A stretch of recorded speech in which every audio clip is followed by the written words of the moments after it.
नमस्कार दोस्तों, SSC CHSL answer question series का ये आपका तीसरा लेक्चर है और ये लेक्चर आपके पेपर तक लगातार आते रहेंगे और ध्यान से सुनना है, लेक्चर को बार बार सुनना है।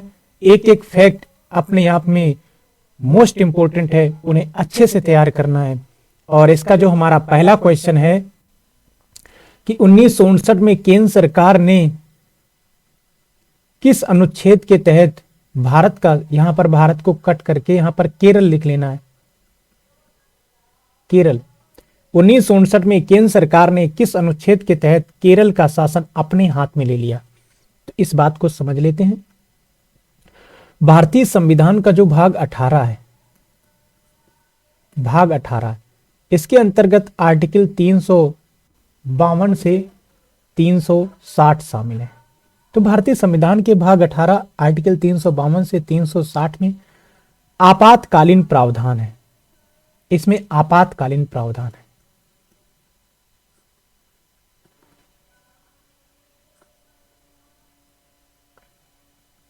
और ये आपातकालीन प्रावधान जर्मनी के वीमर संविधान से प्रेरित है। तो 3 प्रकार के आपातकालीन प्रावधान का उल्लेख हमारे संविधान निर्माताओं ने हमारे संविधान में किया है। और इसमें आर्टिकल 352, दूसरा आर्टिकल है 356, तीसरा महत्वपूर्ण आर्टिकल है 360। ये जो आर्टिकल 352 है, इसमें राष्ट्रीय आपात का उल्लेख है, नेशनल इमरजेंसी, राष्ट्रीय आपात।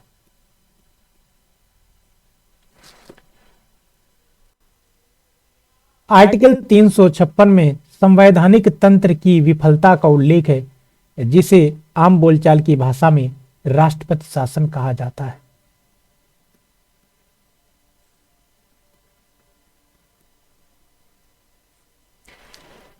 आर्टिकल 360 में वित्तीय आपातकाल का उल्लेख है, फाइनेंशियल इमरजेंसी, वित्तीय आपात।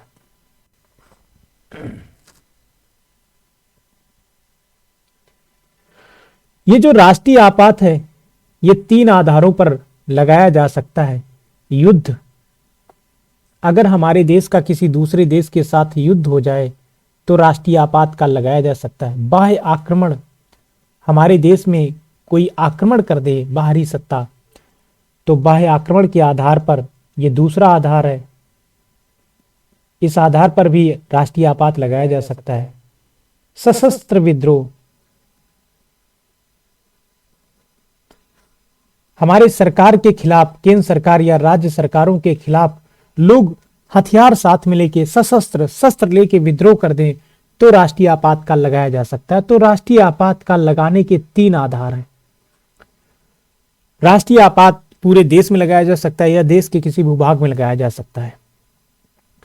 ये जो राष्ट्रपति शासन है, जिसे संवैधानिक तंत्र की विफलता कहा गया है आर्टिकल 356 में, तो आर्टिकल 356 में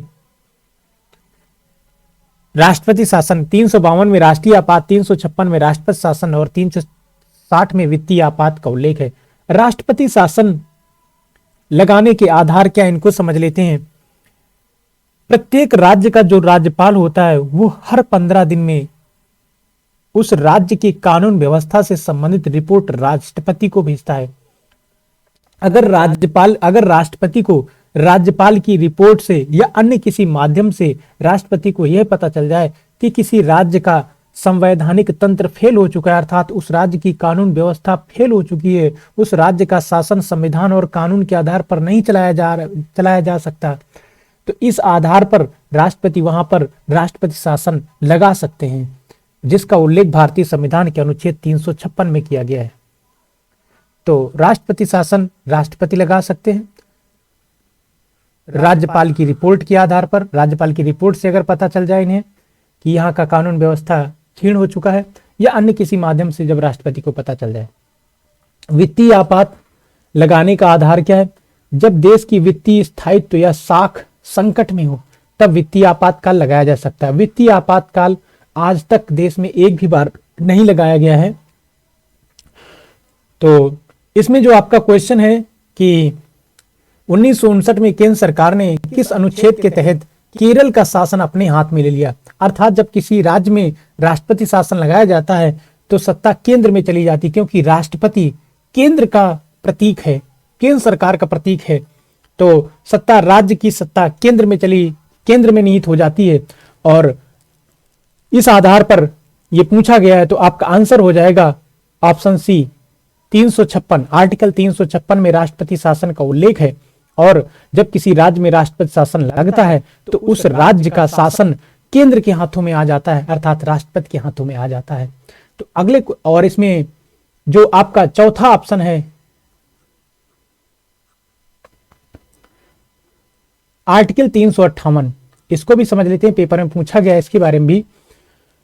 जब राष्ट्रपति शासन, जब राष्ट्रीय आपात नेशनल इमरजेंसी लग जाता है देश में, तो भारतीय संविधान का जो आर्टिकल 19 है, आर्टिकल 19 में 6 प्रकार की स्वतंत्रताएं प्रदान की गई मूल अधिकार के अंतर्गत। आर्टिकल 19 में 6 प्रकार की स्वतंत्रताएं प्रदान की गई हैं। ये स्वतंत्रताएं, आर्टिकल 19 के तहत प्राप्त 6 प्रकार की स्वतंत्रताएं अपने आप निलंबित हो जाती हैं। जब तक नेशनल इमरजेंसी लागू रहेगा तब तक वो निलंबित हो जाएंगी स्वतंत्रताएं, और जैसे ही नेशनल इमरजेंसी समाप्त होगा वो स्वतंत्रता अपने आप पुनः लागू हो, पुनः प्रभाव में आ जाती हैं। और ये बात आर्टिकल 358 में बताई गई है। अर्थात आर्टिकल 358 के तहत राष्ट्रीय आपातकाल के दौरान अनुच्छेद 19 की 6 प्रकार की स्वतंत्रताएं स्वतः निलंबित हो जाती हैं। तो आपका आंसर सी हो जाएगा। अगले क्वेश्चन की ओर बढ़ते हैं। अगला क्वेश्चन है, कौन सा राज्य सूरजमुखी की खेती में अग्रणी है? सूरजमुखी की खेती में अग्रणी अर्थात सबसे ज्यादा हमारे देश के किस राज्य में सूरजमुखी का उत्पादन होता है? तो पंजाब, उत्तर प्रदेश, कर्नाटक, राजस्थान। तो आपका आंसर हो जाएगा कर्नाटक। तो कर्नाटक सूरजमुखी के उत्पादन में प्रथम स्थान पर है।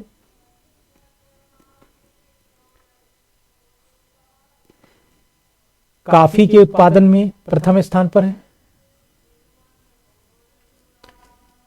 चौथा ऑप्शन है आपका राजस्थान। राजस्थान सरसों के उत्पादन में प्रथम स्थान पर है। मोटे अनाज के उत्पादन में प्रथम स्थान पर है, अर्थात सर्वाधिक बाजरा का उत्पादन राजस्थान में होता है। उत्तर प्रदेश गेहूं के उत्पादन में पहले स्थान पर है उत्तर प्रदेश। आलू के उत्पादन में पहले स्थान पर है उत्तर प्रदेश। और हाल ही में 2022 में सब्जियों के उत्पादन में भी उत्तर प्रदेश का पहला स्थान है। अर्थात सब्जियों के उत्पादन में पहला स्थान पश्चिम बंगाल का था, लेकिन 2022 में उत्तर प्रदेश ने पश्चिम बंगाल को पछाड़ते हुए सब्जियों के उत्पादन में पहला स्थान प्राप्त कर लिया। तो गेहूं के उत्पादन में पहला स्थान, आलू के उत्पादन में पहला स्थान, सब्जी के उत्पादन में पहला स्थान, दुग्ध के उत्पादन में उत्तर प्रदेश का पहला स्थान है।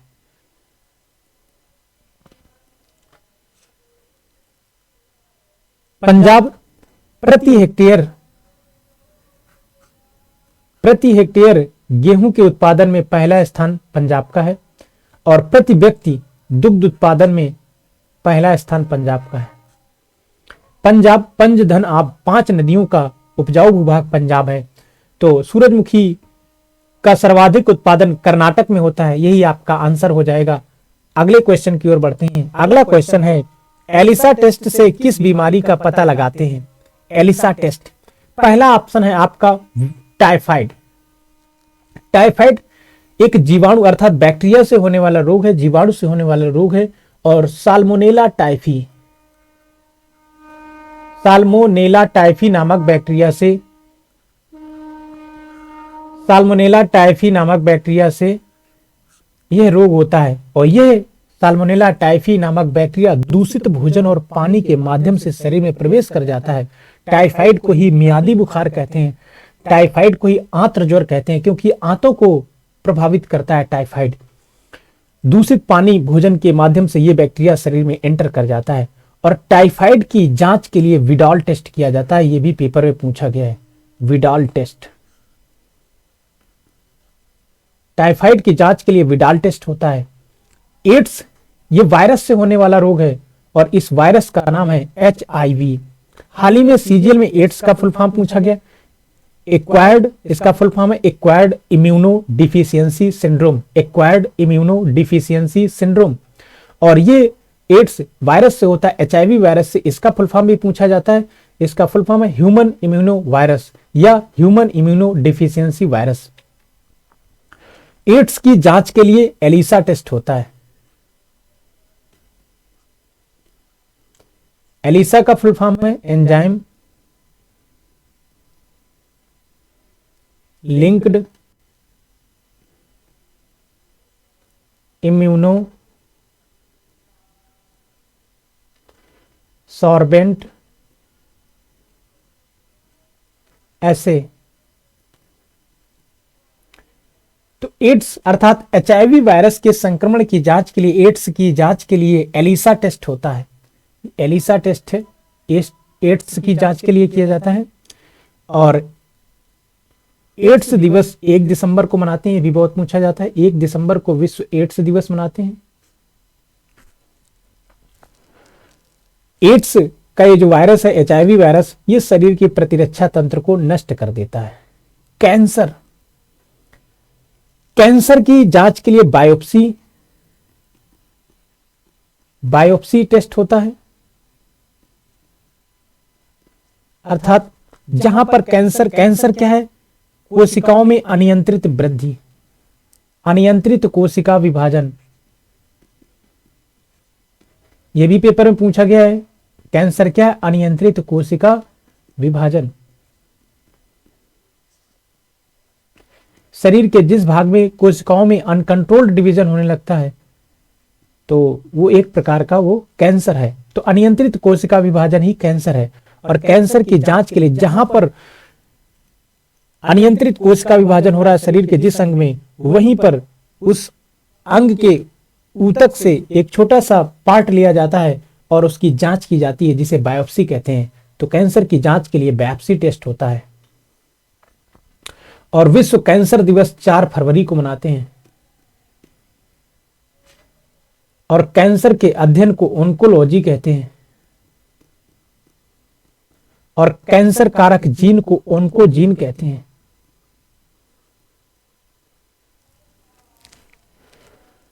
चौथा है ऑप्शन आपका टीबी। टीबी की जांच के लिए मॉन्टेक्स टेस्ट होता है। मॉन्टेस्क टेस्ट टीबी की जांच के लिए होता है। और यह बैक्टीरिया से होने वाला रोग है। टीबी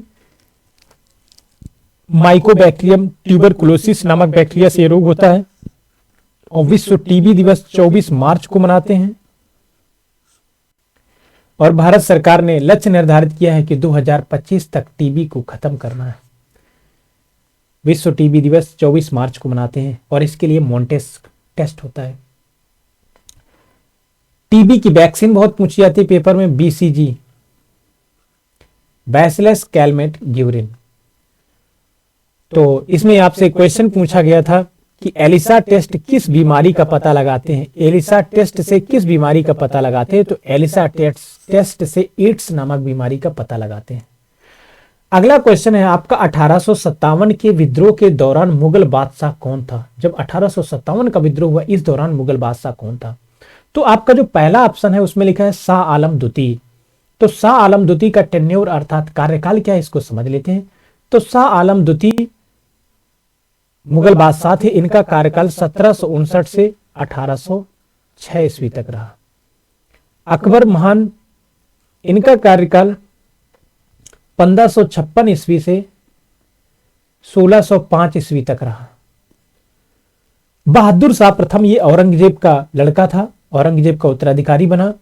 इसका कार्यकाल औरंगजेब की मृत्यु से शुरू हो जाता है, अर्थात 1707 से 1712 ईस्वी तक। बहादुर शाह प्रथम, इसका मूल नाम मुअज्जम था, जो बहादुर शाह प्रथम के नाम से मुगल बादशाह बना। अगला ऑप्शन है बहादुर शाह द्वितीय। इसे जफर भी कहा जाता है। ये जफर के नाम से शायरियां लिखा करता था। मिर्जा गालिब इसके गुरु थे। इसका कार्यकाल है 1837 से 1857 और ये अंतिम मुगल बादशाह है। अंतिम, इसके बाद कोई मुगल बादशाह नहीं होगा, अंतिम मुगल बादशाह।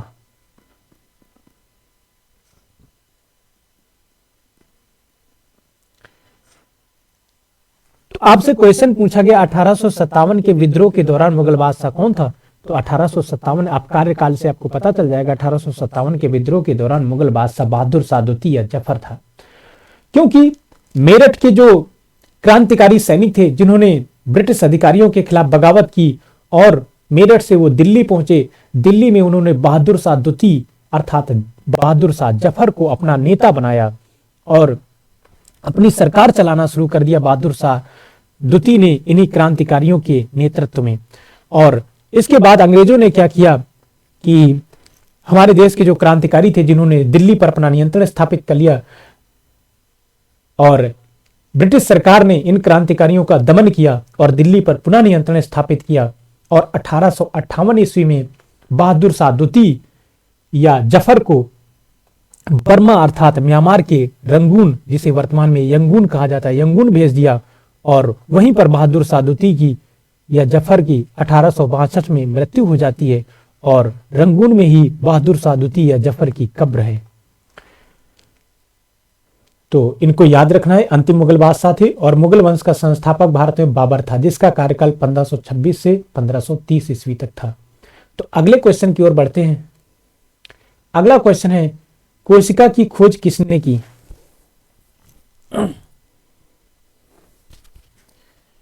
कोशिका क्या है? एक फैक्ट यहां से पूछा जाता है, जीवन की क्रियात्मक और संरचनात्मक इकाई क्या है?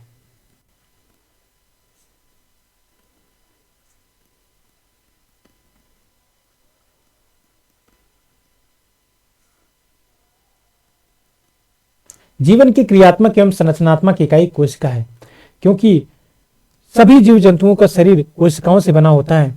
कुछ जीव जंतु एक कोशिकीय होते हैं जिनका शरीर एक ही कोशिका से बना होता है, कुछ जीव जंतु बहुकोशिकीय होते हैं जिनका शरीर अनेक कोशिकाओं से बना होता है।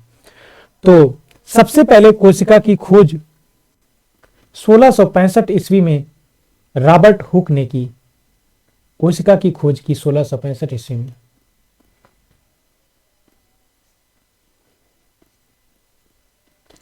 लेकिन इन्होंने जिस कोशिका की खोज की अर्थात कार्क में इन्होंने कोशिका की खोज की और जिस कोशिका की खोज की वो एक मृत कोशिका थी।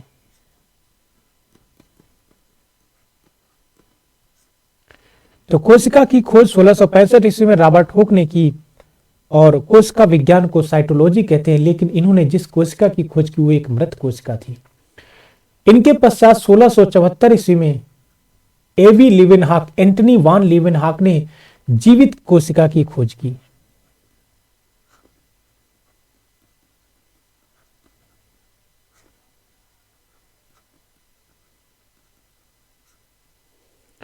और रॉबर्ट ब्राउन ने कोशिका में जो केंद्रक होता है 1831 ईस्वी में केंद्रक की खोज की।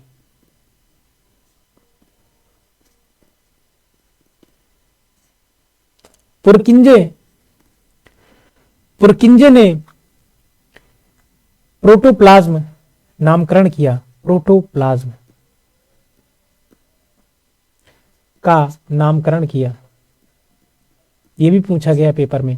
अर्थात जो कोशिका होती है, कोशिका में एक केंद्रक होता है और केंद्रक के बाहर बहुत से कोशिकांग होते हैं, जैसे माइटोकॉन्ड्रिया, लाइसोसोम, राइबोसोम, अंतःप्रदब्बी जालिका, और इसमें एक लिक्विड भरा होता है कोशिका में।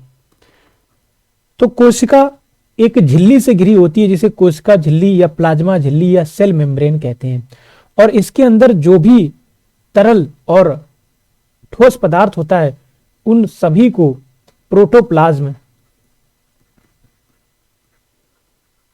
या हिंदी में इसी को जीव द्रव्य कहते हैं, जीव द्रव्य। तो कोशिका के चारों तरफ एक जो आवरण होता है, इस आवरण को कोशिका झिल्ली कहते हैं। इसके अंदर बहुत से कोशिकांग होते हैं और तरल पदार्थ होता है। तो इन कोशिकांग और तरल पदार्थ को संयुक्त रूप से प्रोटोप्लाज्म या जीव द्रव्य कहते हैं। हेक्सले ने जीव द्रव्य को जीवन का भौतिक आधार कहा। अब इस प्रोटोप्लाज्म को दो भागों में बांटा जाता है, अर्थात प्रोटोप्लाज्म का जो तरल वाला भाग है उसे कोशिका द्रव्य कहते हैं, साइटोप्लाज्म कोशिका द्रव्य, और जो ठोस भाग होता है उन्हें कोशिकांग कहते हैं, कोशिका के अंग।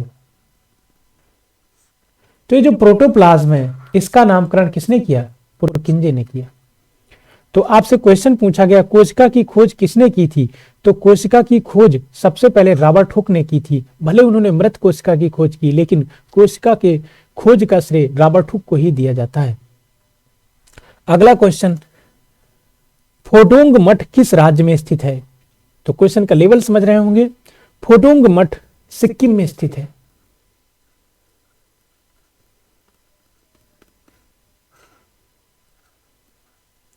फोडोंग मठ सिक्किम में स्थित है।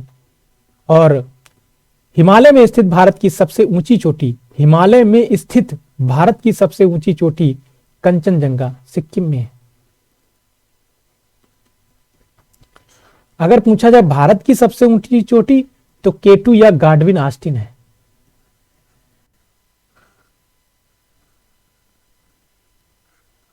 लेकिन अगर पूछा जाए हिमालय में स्थित भारत की सबसे ऊंची चोटी, तो कंचनजंगा है। दुनिया की सबसे ऊंची चोटी माउंट एवरेस्ट, वो भी हिमालय में है, नेपाल में है। सिक्किम के संबंध में 35वां संविधान संशोधन याद रखना है। 35वां संविधान संशोधन अधिनियम 1974 के तहत सिक्किम को भारत का एक सह राज्य बनाया गया। और 36वां संविधान संशोधन अधिनियम 1975 के तहत सिक्किम को भारत का एक पूर्ण राज्य बनाया गया, 22वां राज्य। दूसरा ऑप्शन है मध्य प्रदेश। तो मध्य प्रदेश में सांची का स्तूप है, बहुत पूछा जाता है पेपर में, सांची का स्तूप। सांची का स्तूप मध्य प्रदेश में है।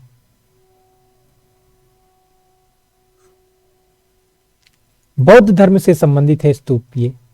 लद्दाख, हेमिस मठ लद्दाख में है। हेमिस मठ, ये भी पूछा गया, हेमिस मठ लद्दाख में है।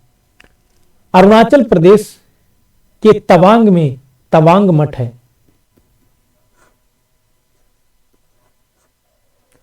और अरुणाचल प्रदेश को पहले नेफा कहा जाता था, नेफा, नॉर्थ ईस्ट फ्रंटियर एजेंसी। तो फोडोंग मठ के बारे में पूछा गया है, तो ये सिक्किम में है। अगले क्वेश्चन की ओर बढ़ते हैं। अगला क्वेश्चन है राज्य लोक सेवा आयोग के अध्यक्ष का कार्यकाल होता है, तो इसको समझ लेते हैं। भारतीय संविधान का भाग 14, इसके अंतर्गत आर्टिकल 315 से 323, इसमें प्रमुख रूप से दो आयोगों का उल्लेख है। एक तो UPSC, union public service commission, संघ लोक सेवा आयोग, एक state public service commission, SPSC, राज्य लोक सेवा आयोग, स्टेट पब्लिक सर्विस कमीशन। ये जो संघ लोक सेवा आयोग है, संघ लोक सेवा आयोग, इसके अध्यक्ष अर्थात संघ लोक सेवा आयोग का जो अध्यक्ष होगा, वो इसके जो सदस्य होंगे, अध्यक्ष और सदस्यों की नियुक्ति राष्ट्रपति करते हैं। और ये अध्यक्ष और सदस्य अपना त्यागपत्र देना चाहें तो राष्ट्रपति को ही त्यागपत्र दे सकते हैं। अध्यक्ष और सदस्यों को इनके पद से हटाने का काम भी राष्ट्रपति ही कर सकते हैं। और ये जो अध्यक्ष और सदस्य होते हैं, इनका कार्यकाल 6 वर्ष या 65 वर्ष, जो भी पहले हो, यह होता है संघ लोक सेवा आयोग के अध्यक्ष और सदस्यों। अब समझ लेते हैं राज्य लोक सेवा आयोग। राज्य लोक सेवा आयोग में अध्यक्ष होता है और कुछ सदस्य होते हैं।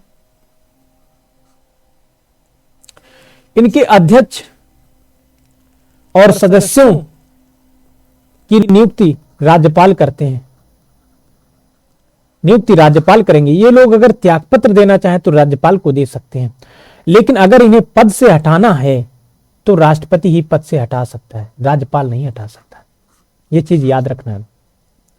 और राज्य लोक सेवा आयोग के जो अध्यक्ष और सदस्य होते हैं, इनका कार्यकाल 6 वर्ष या 62 वर्ष, जो भी पहले हो।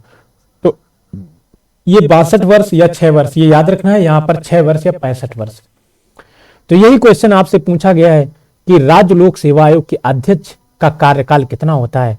तो पहला ऑप्शन शायद आपको दिख भी रहा होगा, पहला ऑप्शन 6 वर्ष या 62 वर्ष, ये राज्य लोक सेवा आयोग के अध्यक्ष या सदस्यों का कार्यकाल होता है। और इसका उल्लेख भाग 14 अनुच्छेद 315 से 323 में है। तो अगले क्वेश्चन की ओर बढ़ते हैं। अगला क्वेश्चन है लाओ खोआ वन्य जीव अभयारण्य किस नदी के तट पर स्थित है? तो जो आपका पहला ऑप्शन है ब्रह्मपुत्र नदी, ब्रह्मपुत्र नदी के तट पर ही लाओ खोआ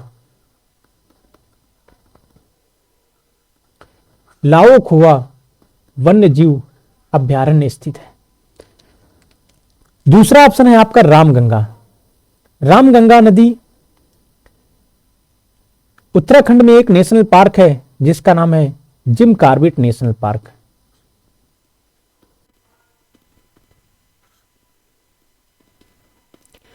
इसका प्राचीन नाम था जिम कॉर्बेट नेशनल पार्क का हेली नेशनल पार्क, फिर इसका नाम हुआ जिम कॉर्बेट नेशनल पार्क।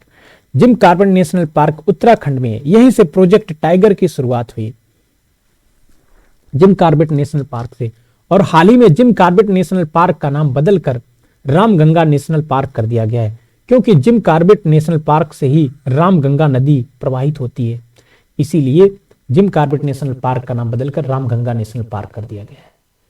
अब तीसरा ऑप्शन है गंगा नदी। तो उत्तराखंड में एक नेशनल पार्क और है जिसका नाम है Rajaji national park. Rajaji national park, Rajaji national park से होकर गंगा नदी प्रवाहित होती है, यह भी याद रखना है। यहां पर इन दो नदियों का नाम लिखा है केन नदी और बेतवा नदी। केन और बेतवा नदियों को एक नहर के माध्यम से जोड़ा जा रहा है। केन नदी और बेतवा नदियों को एक नहर के माध्यम से जोड़ा जा रहा है, और यह नहर मध्य प्रदेश में स्थित पन्ना टाइगर रिजर्व से होकर गुजर रही। तो जो नहर गुजरेगी ये पन्ना टाइगर रिजर्व से होकर गुजर रही है। ये बीएसआर भी है, बायोस्फीयर रिजर्व भी है पन्ना, तो इसको भी याद रखना है, जिसका विरोध कर रहे हैं हमारे देश के पर्यावरणविद। तो इसमें आपका जो क्वेश्चन पूछा गया लाओ खोआ वन्य जीव अभयारण्य किस नदी में है, तो लाओ खोआ वन्य जीव अभयारण्य ब्रह्मपुत्र नदी में है। ब्रह्मपुत्र नदी को बांग्लादेश में जमुना कहते हैं और ब्रह्मपुत्र नदी को चीन अर्थात तिब्बत में यारलुंग सांगपो कहते हैं। और ब्रह्मपुत्र नदी में ही राष्ट्रीय जलमार्ग संख्या 2 है, सदिया से लेकर धुबरी तक असम में 891 किलोमीटर लंबा जलमार्ग है। और दुनिया का सबसे बड़ा नदी द्वीप माजुली ये ब्रह्मपुत्र नदी असम में है। और सबसे छोटा नदी द्वीप भारत का उमानंदा ये भी ब्रह्मपुत्र नदी असम में है। तो ये जो लाओ खोआ वन्य जीव अभयारण्य है ये असम में है, और किस नदी के तट पर है, ब्रह्मपुत्र नदी के तट पर है। तो पहला ऑप्शन आपका आंसर हो जाएगा। अगला क्वेश्चन है 1931 में दूसरा गोलमेज सम्मेलन किस देश में आयोजित हुआ? तो पहला ऑप्शन है यूएसए, दूसरा है यूके यूनाइटेड किंगडम, इसी को ब्रिटेन कहते हैं। तो यहीं पर द्वितीय गोलमेज सम्मेलन हुआ था। अब इसको समझ लेते हैं। 3 गोलमेज सम्मेलन हुए, एक हुआ 1930 में, दूसरा हुआ 1931 में, तीसरा हुआ 1932 में। 3 गोलमेज सम्मेलन हुए और भीमराव अंबेडकर तीनों गोलमेज सम्मेलन में शामिल हुए थे। ये कई बार क्वेश्चन पूछा जा चुका है। अब ये गोलमेज सम्मेलन कहां पर हुए? ब्रिटेन में हुए। ब्रिटेन में कहां पर? लंदन में हुए। तो ये गोलमेज सम्मेलन, ये सम्मेलन क्यों आयोजित किए जा रहे थे और क्यों भारतीयों को वहां पर बुलाया जा रहा था सम्मेलन में भाग लेने के लिए? तो इसका थोड़ा सा बैकग्राउंड समझ लेते हैं। हमारे देश के नेता, हमारे देश के क्रांतिकारी लोग, हमारे देश की जनता लगातार अंग्रेजों से यह डिमांड कर रही थी, यह मांग कर रही थी कि हमारे देश को चलाने के लिए जो कानून और नियम बने वो हमारे देश में बने और हमारे देश के लोग बनाए। क्योंकि हमारे देश को चलाने के लिए जो कानून बन रहे थे वो ब्रिटेन की संसद में बन रहे थे और ब्रिटेन के लोग बना रहे थे।